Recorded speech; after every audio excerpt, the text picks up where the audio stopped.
Good morning. Are you guys ready to watch farming videos again instead of flooring videos? Yeah, so we're back in the shop today. That floor is done. It's hardening. If you guys missed that and you want to go check it out, go see the last few videos. But really cool project. I'm glad I got to do it, but I'm ready to be back on some of this type of stuff. So we are going to get this tractor out of here today. We need to wash the windows and just go through everything and check it out real quick and see what we need to do. One thing to note, it will be back in the shop here in a few weeks because we're putting new shoes on the back. So we've got new tires ordered. They're not in yet. These are pretty well shot. Just the tread wore down. I should have done it a year ago. I regret not doing it a year ago because the tires cost me $300 more now than they did last year. And we could have used the traction this fall when we were in the mud. But anyway, so it'll be back, but we're going to get it out of here for now. We're going to bring a couple other things in and do a little shuffle in here this afternoon.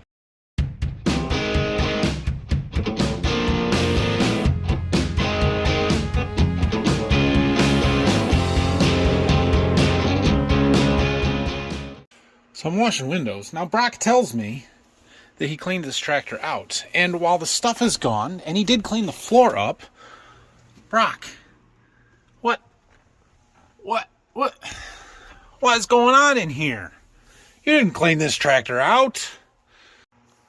All right, well, I wiped down the interior a little more. Probably could do a little bit more yet. And took a few things out. We washed the windows. Oh, what is that? What is that?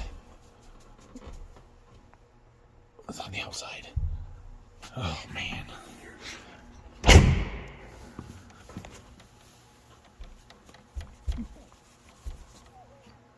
A little better.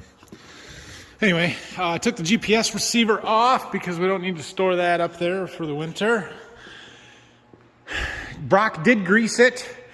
Yeah, there's grease on the Zerk, so he did that last week. A couple of times in some of the videos last week where we were working on this valve stack in here, some of you noticed the loose nuts and bolts on the side. Well, they hold this cover plate on, and so that's why they were loose, because we took them off to take that cover plate off so we could get to it to fix the leak. So he got that all put back together. All the other shields are back on. Oh yeah, right there. See that wire hanging off there? We had some sticky pads that have lost their stickiness, so I'm going to replace those or fix them, put new sticky on them, and get those wires reattached a little bit better. There's probably still some stuff in the cab that could come out, but I'm not sure what just yet, and I didn't ever quite get all of the data off of the grain cart scales, and I have to have that stuff in there in order to do so and to hook up to the grain cart, so I'm going to leave it in there until we are done with moving the grain cart around and I can get that stuff off of there. All right, I fixed them cable brackets, holders, clamp, cable type things. Anyway, I'm going to go out and plug in the 8300 so that it will start, because it would be a challenge to get it started right now.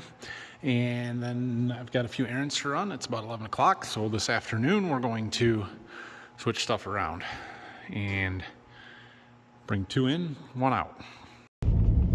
Oh, look, you know what that is?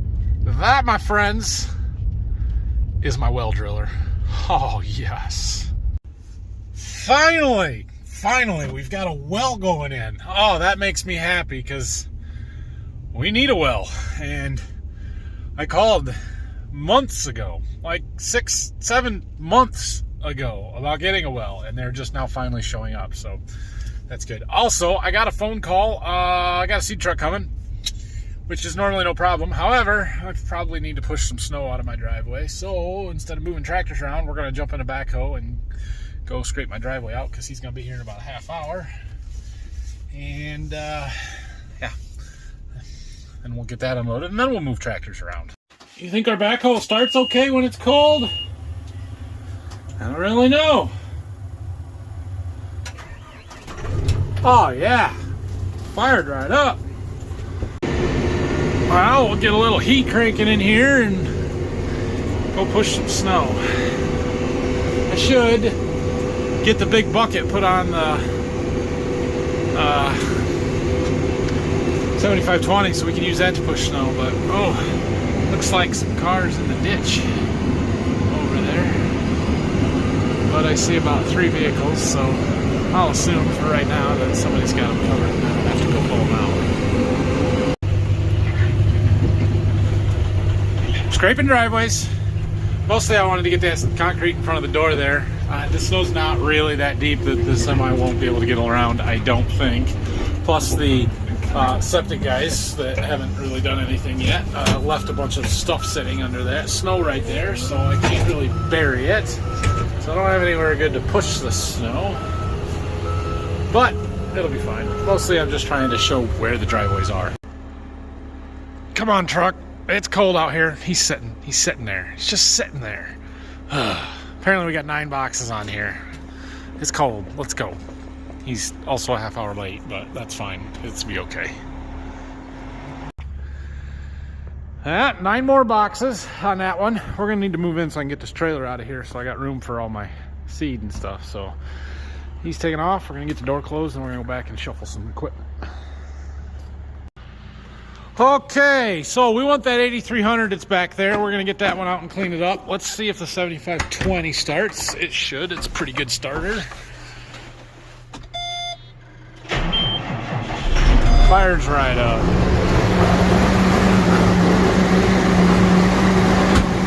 And the 8300 has been plugged in for several hours now, so it should start. And when I say plugged in, I mean there's an engine block heater that heats the coolant up so that it's not so cold, and it starts a little bit easier. This one's a hard starter when she's real cold. Not bad, not bad. Alright, we'll let them warm up a little bit more. And 8430 started right up, so we'll get this one backed out. We're gonna put the 8R in there where this one was. So I'm going to take this around the front of the shop and we'll swap those two, and then we'll get the 8300 out. Alright, we got the 8430 put in the shop. So the idea at this point in the year was that we would take our clean tractors and put them in our clean barn, but, well, the barn there doesn't have walls or a roof or siding, and so it's not going to work. So next year, when we get a nice clean tractor or those planters in the summer, we'll stick them in our nice clean barn so that they stay clean. But for now it can sit here and it'll be good. And now we start stacking stuff back in. I'm gonna try and put the 9R in here. I think it'll go. We've got a bit of a smoky haze in here, but we've got the stuff in. Stuff that wasn't in that needs to be, like that tractor and the 7520 way back there. Even got tobacco in, so good deal. Let's go back in the shop. All right, well, look at that. We got 2 tractors in the shop to work on this week, and first step is to get them cleaned up a little bit. All of the dirt on them is frozen at the moment, so we're gonna let them thaw out overnight so I can pick some of this stuff off, especially on the 8430. It's got quite a bit more. The 8300's not in too bad a shape. We didn't put a ton of hours on it this year. We don't put a ton of hours on it ever, but it's a really good tractor, and what it does do, it doesn't get dirty. Like, we got no dirt back here, so this one will be a little quicker and easier to get cleaned up. Won't take a whole lot. We do, I think, need to change engine oil probably. I'll have to look at stuff, but I think, no, that was done last year. Somewhere I looked at a filter and I thought it said 2 years had been gone since we had done it. So that one, I think we've only put a little over 100 hours on it. I'll write the hours down and get all that stuff figured out for both of these. Neither one of them got a ton of use. I think that tractor only got like 230 hours this year, which compared to the 8R that had over 500, yeah, we should have used that one some more apparently. One thing we are going to do with this tractor is get a cab kit. It's falling apart in here and I don't like it, and it just happens with age. The fabric pulls away from the backing stuff there, and so we're gonna fix that. We're gonna replace all 3 of those pieces. I did the cab headliner a year or 2 ago, so that one's in really good shape, but we're gonna fix this up a little bit inside here. 7129. 80.4. 80 hours. Is that right? Might be right. 7129. Let's go see what that filter says. 7047. So yeah, 80 hours is all we put on it in a year. Can we justify owning that tractor for 80 hours a year? Whew. All right, I got the cab kit ordered. $500 and some odd, and it comes with all three of those lower pieces and the corner posts. And the one on the side is going to have a cup holder in it now, so that'll be cool. But anyway, we're going to do a little pre-wash here today because everything's frozen and I want to pick stuff off. But the 8300 isn't too dirty, so I'm just going to use the hose and spray some of the dust off and stuff and wash it up for the rest of the day. Spend some time doing that. It's 4:30 already, so yeah. I tell you, it doesn't take much to clean up a tractor that you only put 80 hours on in a year. There's just not that much dirt. Most of it's on the tires.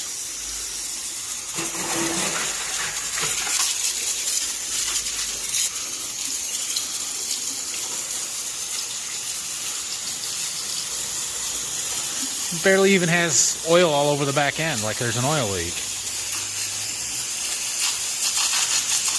The 8430's got a bunch of oil in the back. One of the couplers is leaking barrels, which I have a new one and we need to change them. It's on the list.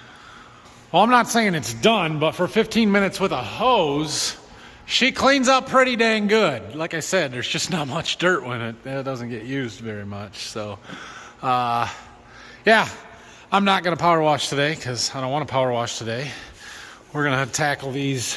Ooh, am I going to do these tomorrow? I don't know. Probably not, actually. So tomorrow I have a meeting, a Golden Harvest meeting, that I have to leave for around 12:30 or 1 o'clock. So I'll be around in the morning. We're going to work on this stuff in the morning. Maybe we'll do some service work or at least pick some dirt off of this one and then change oils or something like that. I don't know. I need to look in the book and see hours on this one and what all we got to do, whether we got to do hydraulic oil like we did on the 8R or not. All that fun stuff. So, that's the plan for tomorrow. I am going to run down to my house, take a look at those floors. It's been almost 24 hours since we finished them, so we can, at least in socks, walk across them and see how everything looks and inspect it a little bit. They're still drilling. My goodness, this floor looks so good. Have I told you how happy I am with this? Oh, it looks fantastic. Definitely smoother now than it was before I put that third coat on. Not slippery, but smooth. I like it. I like it a lot. This is, it turned out so good. So if this is your first video that you've watched of mine and you're like, what the heck is he talking about? It's just a floor. Let me just share the story on this again for those of you who may have missed part of this. So all of this wood, all the hardwood throughout this entire house that is hardwood, all back through that hallway. It's all solid white oak hardwood.